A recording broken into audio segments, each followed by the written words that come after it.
ঠেলাঠেলি করে লাভ নাই বাপ, ঠেলাঠেলি করে।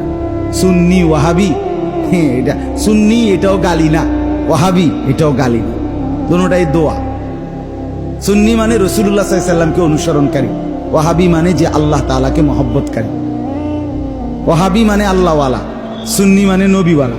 খালাস, তো একজন মুসলমান আমরা নবীওয়ালাও হওয়া চাই, আল্লাহওয়ালাও হওয়া চাই। কথা বুঝেন না? চলেন মিলেমিশে আমরা সবাই আল্লাহকেও ভালোবাসি, রসুলকেও ভালোবাসি, সাল্লাল্লাহু আলাইহি ওয়াসাল্লাম, নবীকেও ভালোবাসি, সবাই ভালোবাসি, সবাই ভালোবাসি। অতএব ধাক্কাধাক্কি করে লাভ, ঠেলাঠেলি করে লাভ, ঠেলাঠেলি করে আগায় না।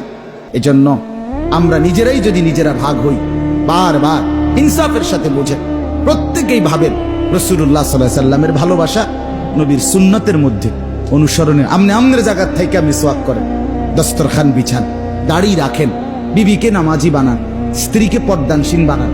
আমনে আমনের ফিরের কাছে থেকেই আমনের ঘরের থেকে টেলিভিশনের আওয়াজ বন্ধ করেন, কোরআন শরীফ সহি শুদ্ধ করেন, জিকির করেন।